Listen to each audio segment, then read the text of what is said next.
I mean, I obviously am very happy to have this book for more reasons than one, which I'll come to. But I thought that in the fitness of things, we'll be rather traditional and pay homage at the beginning to all those who've gone before. Because I think maps are not, I mean, they sit in the archives, but they're not like the documents in the archives, which we use and selectively and with a lot of critical apparatus involved in it. Maps are like works of art. When you go through this, and if you compare this is basically 19th century and early 20th century, and then at the end there are some splendid Technicolor maps produced by the DDA.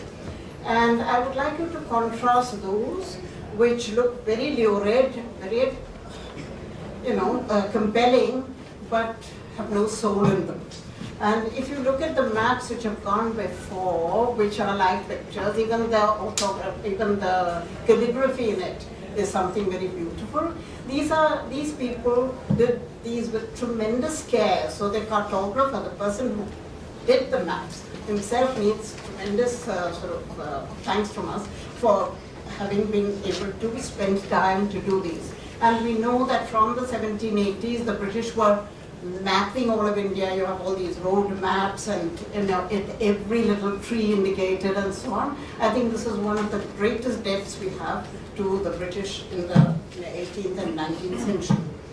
And you think of the great surveys, the Survey of India from 1803, it's so exciting. If you read about the journeys they undertook and so on, all the story behind the maps, it makes a tremendous story.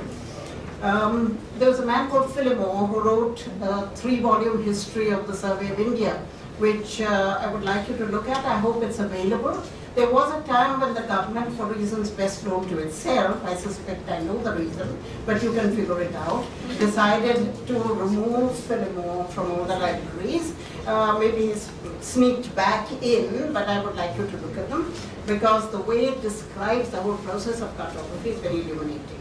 Then, of course, more recently, we have Manushi Lahiri, who's with us today, and Susan Gole, who actually is in India, and she will be speaking at Jamia on the 21st of this month, next week.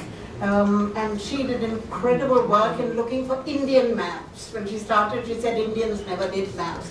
By the time she finished, she had a sizable book, which some of you might have seen, and enjoyed reading. So there are lots of other people also who have been involved in this quest. As far as the maps in this book are concerned, one of the nicest things for me is that now I can empty a very long drawer and I've got at home in my desk, because it is full of the most painful sheets of tracing paper with little squiggly things in pencil, which I did in the British Museum because we were allowed to trace maps in England. In India, of course, you could take a quick look at them and forget about them, because in India, there is such a thing which I can only describe as cartophobia. There was, and even now there is, a fear of maps.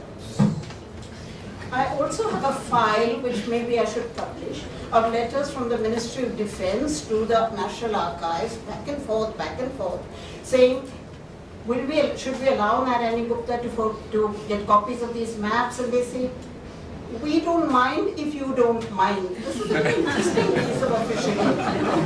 So 30 years ago, this was what I had to go through, and many of us had to go through. By the time Pilla comes, bless her, something has happened. I'm not sure of the exact date. I would love to know. But suddenly, the doors are open. Go ahead. Grab them, publish them. It's amazing. So you now will have access, and I'm trying to have people get into the act. For instance, I can think of a fantastic map in Pondicherry in the National Archives' local branch. A long thing like that. It's a painting of Pondicherry, which is part map, part painting. It's exquisite. And if that can be reproduced, it will be something wonderful. Maybe there's somebody from the French embassy here. Okay. I think the thing we should remember is that there's a lot of talk of the nation at the moment in India. The nation is not a historic fact, it's a geographical fact. The nation that we talk about. I mean, if you look at our histories, none of those the political, I mean, apart from being a civilization, in political terms, India has never been a unit till, you know, when. But geographically, we're always going on about the Himalayas and the two oceans and so on. So geography is crucially important, but for various reasons, historians and geographers very seldom meet. In my university, there were a lot of maps, and I even bought a map stand to fix them up so that people knew where they were, but nobody uses them. And I would like to know why. There is also, of course, in Delhi, we have a particular phenomenon which my friend Andre Bete called cartographic cretinism, which is that he couldn't find his way around it. He was not going to try. So, you know, we don't really look at maps. I have spoken about Delhi to students who've been very polite and very receptive, and at the end of it, I hold up a map and say, tell me where you live. And you know, the first thing they do is to twirl the map around, as though somehow they will get the place. I say, no, that's north and that's south. But they don't know whether they live in the north or the south, east or the west. So Delhi people have a particular responsibility to go through this. I'm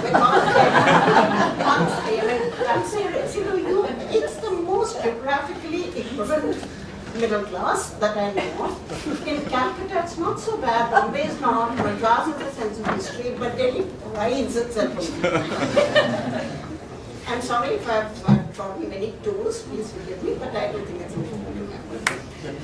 The last thing is, I would like to. I'm not sure, but Professor Mushirul Hasan was head of the National Archives for some time, and I think at that time a lot of this freedom came in. You know, for instance, he published a book on from Ghalib's Delhi to Lachan's New Delhi, which has a little CD in it full of maps of Delhi. So he's the one who began the open door policy. So long may it continue, and I hope it will never be reversed. Thank you very much.